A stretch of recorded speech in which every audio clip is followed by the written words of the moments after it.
So it looks like SNK are getting into the mini console craze. About 4 or 5 days ago, they published a tweet teasing the SNK 40th anniversary. The future is now, and with Neo Geo behind a black cloak. This is something I'm really looking forward to. I did a video last week about Sega's mini Mega Drive and mini Genesis, and a lot of people said, well, what's the point? Because, well, you know, there's a lot of third-party Mega Drive systems out there already, but I think when the original company does it, it's always better. If you look at how Nintendo handled it, the controllers were great, the interface was great, everything was set up perfectly, and it was sold at a decent price point. Now, Neo Geo, or SNK, who developed Neo Geo, they licensed another company to do a system about 6 years ago, I think it was now, 5-6 years ago, called the Neo Geo X. This was something that I looked at the time, and I was very tempted to buy one. But it was kind of like a handheld, you know, there was a few different variations of it, but it got mixed reviews. And if you look on Wikipedia, first reported January 2012, release date December 18, 2012. So yeah, 5-6 years ago. This was manufactured by Tomo, so it was only Blaze in Europe, but it was licensed by SNK. So the reason I'm pointing this out is, yes, this has been done before with Neo Geo, but it wasn't actually SNK that developed it. It was another company, and they just said, yeah, okay, give us a share of the profits. Now, I think for people my age, even if chances are you didn't have a Neo Geo, but I think if you're my age, you've still got a lot of love for Neo Geo.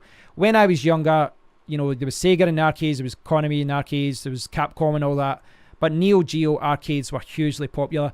Lots of fighting games, lots of sport games, lots of puzzle games, and you can see there, fighting games, beat 'em ups, puzzle games, running gun games, Metal Slug, some good football games. So there's a lot of really good games on it. Now, you can, obviously, I can play SNK Neo Geo games on this, and they play quite well, but I think just getting the original system and getting, you know, the company developing an original system with original controllers, it will give you a better experience.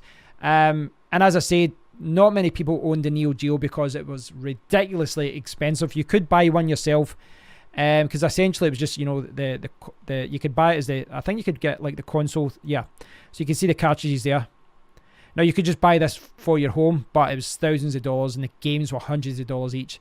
No one did this. You can see it's priced at $650, and that was in 1993. Very, very expensive system. But this system, you know, even if people didn't own it at home, no doubt they played it at the cinema, they played it at the arcades. There's a lot of good games for this system. So yeah, we'll see what they do with this. The key thing is getting the controllers right, getting the interface right, and picking the right games. And obviously the price. If they can release this at a decent price point. The Neo Geo X that came out, it was a little bit ambitious, and it was quite a few $100s. Actually dropped in price quite a lot after it came out. So it was quite a niche product, but they presented in this kind of cool case and all that. It was a good idea, but I think it was just implemented in the wrong way. But hopefully if SNK do it, they do it right. There's a lot of great games for this system. I mean, I'm kind of nostalgic for it because I played so many games in the arcade. There's so many cheesy, kind of Capcom-esque fighting games and beat-em-ups and all that. All the Fatal Fury games and all that. So it's going to be interesting to see what they do. So yeah, keep tabs on that one, guys. If you played Neo Geo as a kid, please do leave a comment below, and I'll speak to you in the next one. Take care.